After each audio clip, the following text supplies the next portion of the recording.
Hello, thank you so much for joining us today. I'm Ashely Mulvihill, the Drake Hotel Art Curator, and I'm here in Prince Edward County at the Drake Devonshire and the Drake Motor Inn, and I'll be taking you on a tour of a few collection pieces.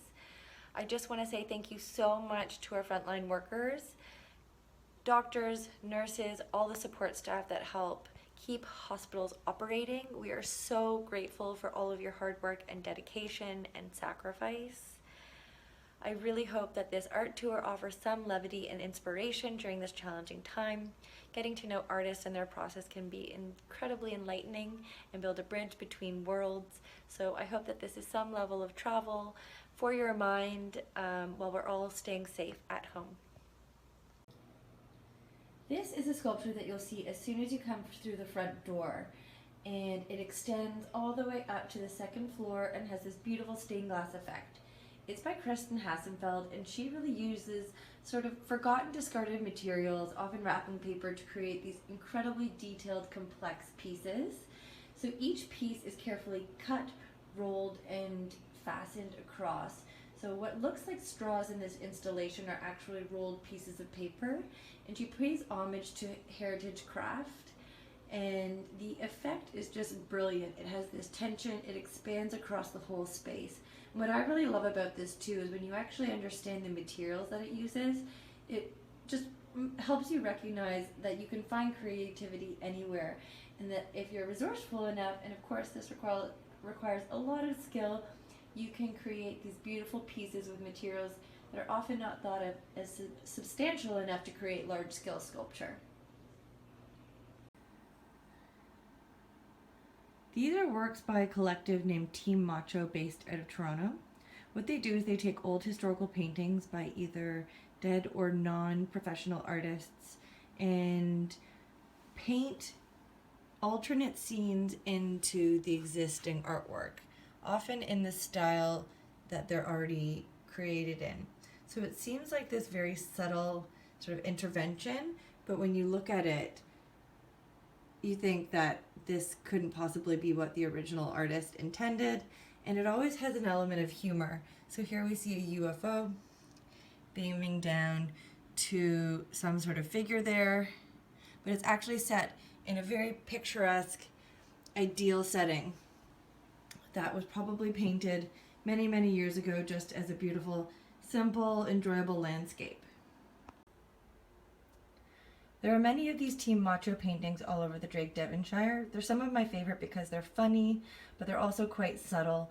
They're often in their original frames that they would have been found in at either estate auctions or pawn shops or secondhand stores. And so they have this really rich historical detail, but then in it they have this contemporary, very humorous approach, and you never know what you're going to find in any given painting by TeamMacho. This is a large-scale mural by the collective known as Fail. They originally came together in 1999 and have been creating work together since that time. It's two gentlemen, Patrick McNeil and Patrick Miller, and they had an original founding member who is now known as Lady Aiko but went out on her own. They have a really identifiable style and have been inspired by leading pop culture artists like Roy Lichtenstein and Andy Warhol. You'll also often always see the number 1986 in their work, which actually does not have any specific meaning, but they just sort of like to play with the viewer. Within Failed's work, there are a lot of recurring themes of binaries such as love and hate, peace and war, triumph and calamity, satiation and desire, and they're all prevalent in work that seems to assimilate the global urban landscape, but tenders only oblique opinions about that landscape. They have also been inspired by contemporaries like Shepard Fairey, who you'll know made the iconic Obama poster for the original 2008 election, and you'll recognize a lot of their work also uses the sort of iconography that you'll see in comic book work. This is an artwork by Toronto-based street artist named Berto. He blends the fantastical, surrealist nature of Salvador Dali and the crisp aesthetic of Swiss graphic design. His passion was originally realized on the Canadian prairies and continues to grow as he pursues his global vision. And so you'll always see his work includes an element of some sort of animal embedded with these abstract shapes, his use of shading, and it always has this sort of lifelike characteristics, and then it turns into something totally unfamiliar. So there's that element of intrigue, and then always really beautiful composition and color. Gustavo is originally a philosophy student, and so a lot of his work incorporates much of the learnings that he experienced in his education. So the idea of self, the understanding of self, and the way that these mirrors are convex and concave also sort of reference the way that we perceive ourselves in the world. It's never through a clear, direct lens, and it's always within the context of something else. As you can see from this piece, he uses traditional industrial materials, ones that you would find in any hardware store. He painted it with silver paint and then fastens these car mirrors that give you sort of a distorted perspective onto the sculpture. We first built this piece in the tree next to the waterfront, and it has had a few iterations, but he's really interested in the way that sculpture and humans can interact with each other. So by seeing yourself in these different perspectives, either from afar or underneath, and how they reflect the environment around you, you can interact with it in many different seasons, weather conditions, with other viewers, and have a very different experience.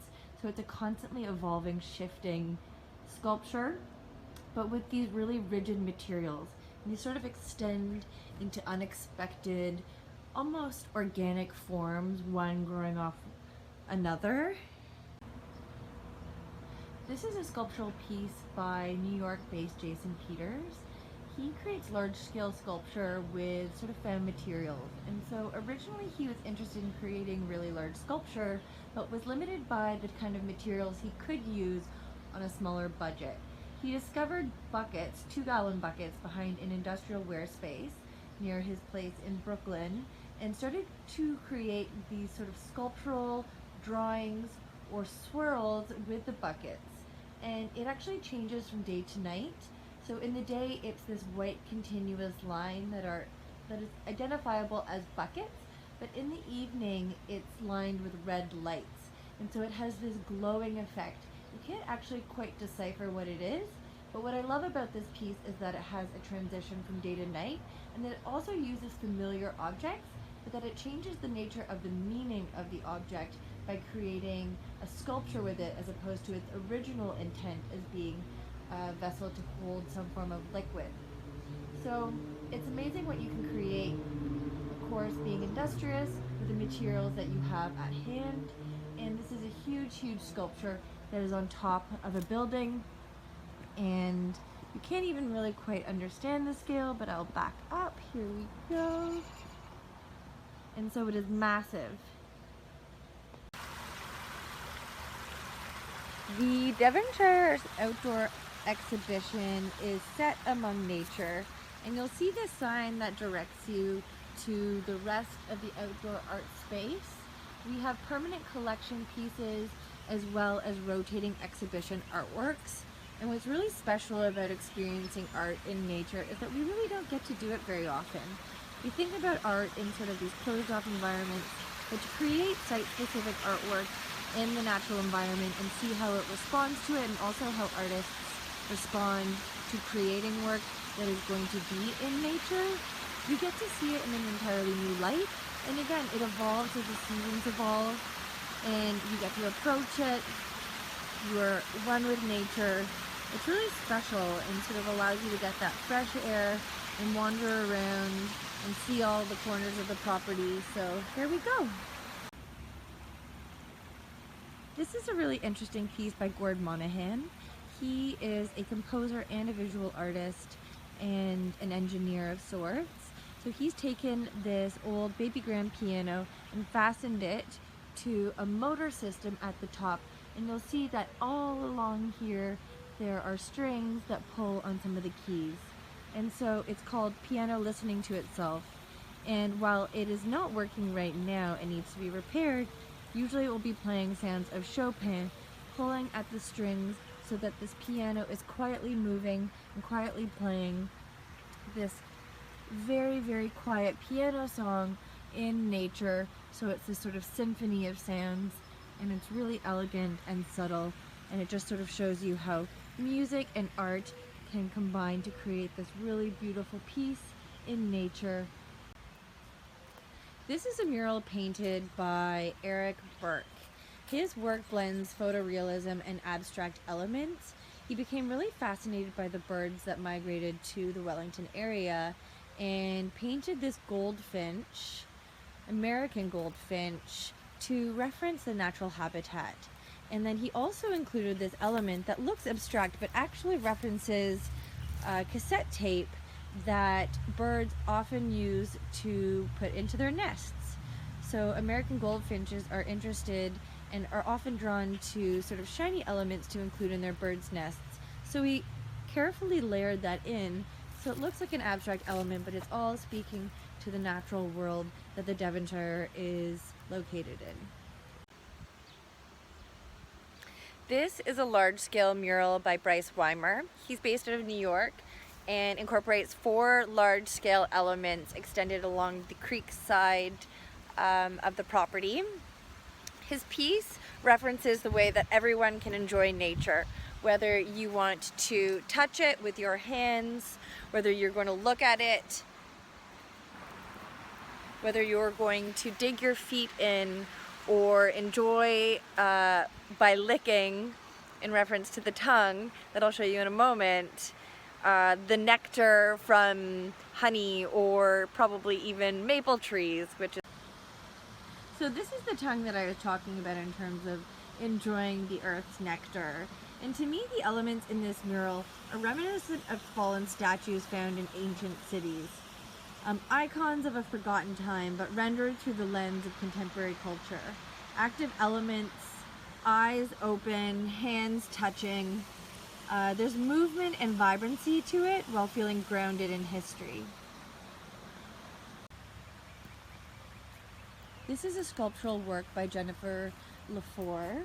She makes abstract work that has a strong focus on color and is often large scale. The lines, colors, and gestures and reoccurring shapes in the work are meant to communicate between each other and create a type of abstract narrative within the work. She likes to explore chromatic and abstract space, and through materiality and process, she likes to create dualities between the elements. So we see the tension of the sculptural elements as well as the jagged lines, and it creates this sort of balance and composition with the work that's extending right out of the ground.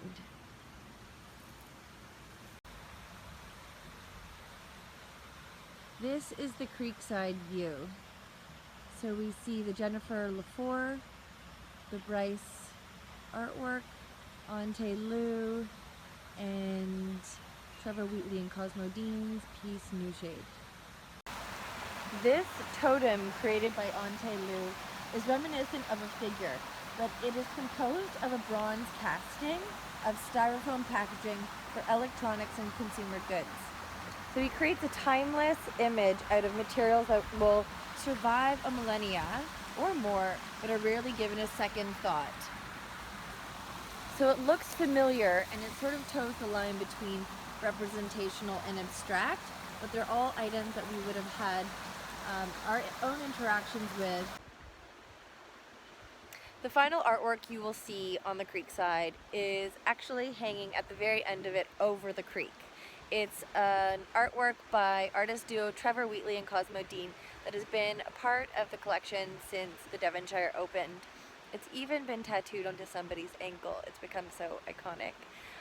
It's a bit of humor, it's text piece, and it's installation. They use colloquial contemporary terms and often contrast them with the environment around them so that they sort of create some humor, some intrigue, but also remain mysterious to some extent. And this piece hangs above the creek and has the best view of all, Lake Ontario. Okay, so we've done Creekside and we just finished seeing Trevor Wheatley and Cosmo Dean's artwork.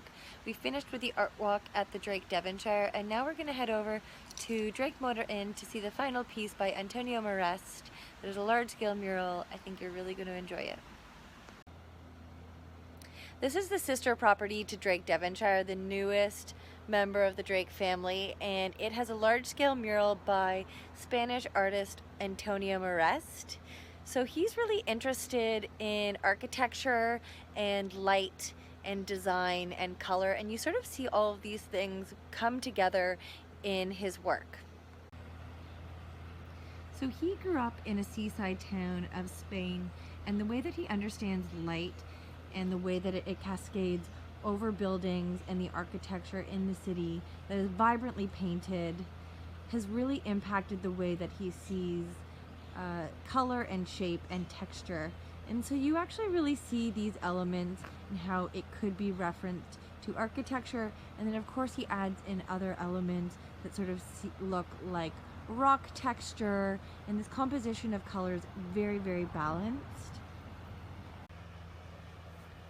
Antonio is really known for his use of color and composition and sort of these geometric elements that have a rhythm and a continuation, so that your eye is always moving across the work. Thank you so much for following along on this art tour.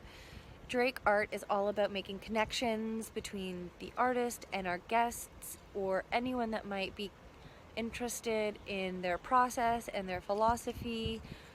It's really important that we communicate their messages to a wider public, because we really see the value in art as a healing tool and a communication tool, and we're so happy that you were able to follow along with us. And again, we hope it provided some inspiration, and we hope to see you on the other side. Please stay safe, stay home, and art can be an incredible resource even through the internet.